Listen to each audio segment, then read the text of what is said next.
Colorism Archives. Colorism Archives.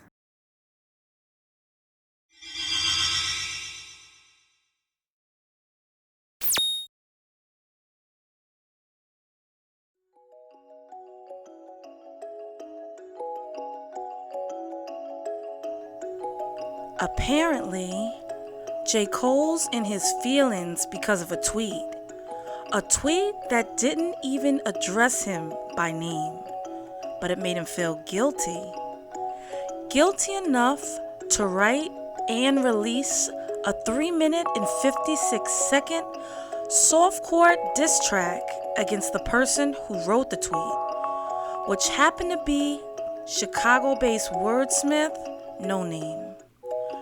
This is the tweet that started it all.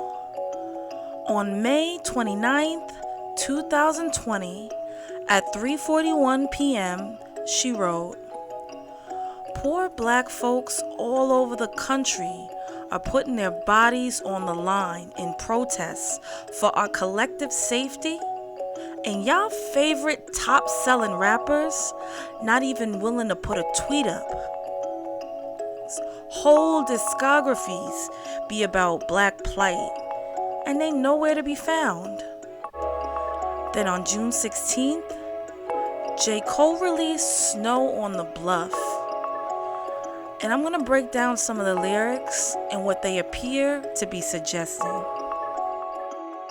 He starts off by saying, "Be thinking I'm deep, intelligent, fooled by my college degree. My IQ is average. There's a young lady out there, she's way smarter than me. I go through her timeline, through these wild times, and I started to read.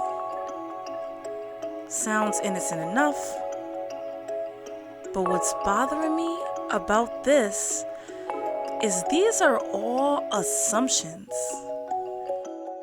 He doesn't even know her.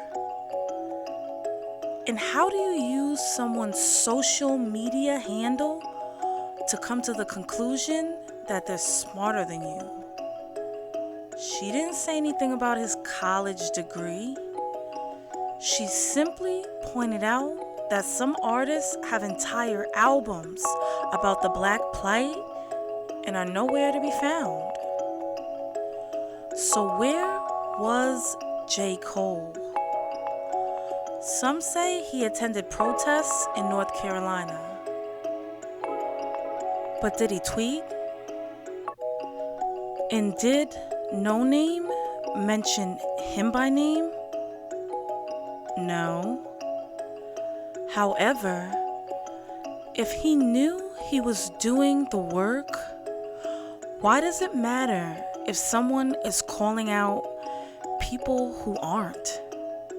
If that's not you, that's not your responsibility to come at old girl. Especially because it's a little out of character. Don't you think? He continues, "She's mad at these crackers, mad at these capitalists, mad at these murder police. She's mad at our ignorance. She wears her heart on her sleeve. She's mad at the celebrities. Low key, I be thinking she talking about me. You be thinking? But you don't be knowing now, do you? So if you don't know for sure, don't make an ass out of yourself." And what bothered me the most about this song is J. Cole's repetitive use of the word mad. It's only fueling the angry, or in this case, mad, black woman narrative. I thought you were for your people.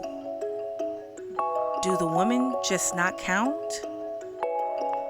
And people are saying he's been at protests for George Floyd, but why does it matter if you're protesting for someone in our community who's dead and using it as means to bash someone doing the work in the community who's still alive. He proceeded to say her tone was bothering him. It was a public tweet, not a personal voicemail. In fact, who are you, the tone police?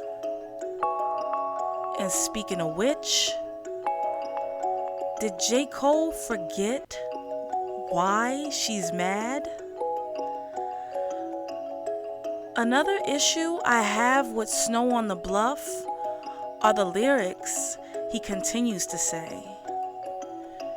She strikes me as someone who's blessed enough to grow up in a conscious environment with parents that know about the struggle for liberation, and in turn, they provide her with a perspective and awareness of the system.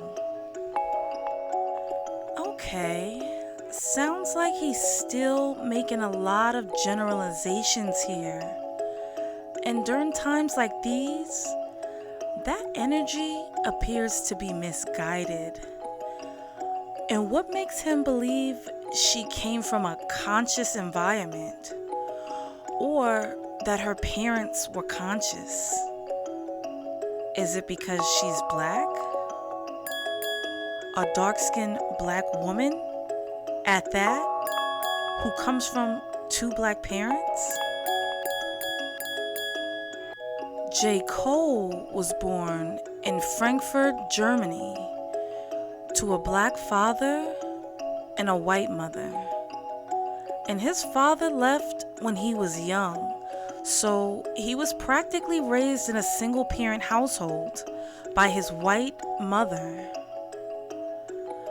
Now, back in the Doja Cat video, I explained racial imposter syndrome. And I've added it to the description box for you to take a look after. Which brings me to another dynamic I find to be very interesting, which is the relationship between J. Cole and Wale, and how things have panned out so far. Now, for a while, Wale has been making claims of colorism. And on May 2nd, 2018, he took to Twitter and said the following: "It hurt me greatly. Also, me being a dark-skinned, not half-white rapper, direct descendant from Africa, did too. But let's not go there." And I agree with him. But unlike light-skinned biracial rappers like J. Cole and Drake, light-skinned male rappers who aren't mixed or biracial appear to be missing in our generation. In the 80s and 90s, there were rappers like LL Cool J. But in this era, biracial rappers seem to have replaced light-skinned black male rappers. But there's still a plethora of dark-skinned male rappers to choose from. Unlike what dark-skinned black females experience. And in the Red Table Talk episode on colorism, I noticed something very interesting. According to them, colorism was a burden shared amongst light and dark-skinned women, but when it came to the men, they failed to even acknowledge the plight of light-skinned black men.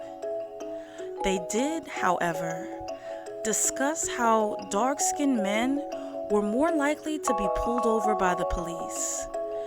And this fun fact appeared during the segment that said, light-skinned black men earn an average of 25% more than dark-skinned black men. But who's paying them? A majority of the employers of black men and women are white men. And given colorism has to happen in the community by people of your same racial group, this is a better example of discrimination or racism. And while they were quick to acknowledge the privileges light-skinned men receive, they were completely blind to the privileges of light-skinned women. But what do you think? Was J. Cole's Snow on the Bluff productive in any way? Do light-skinned black men have a place in the conversation about colorism? Don't forget to like, comment, subscribe, and if you're on Twitter, follow us at Colorism Archive.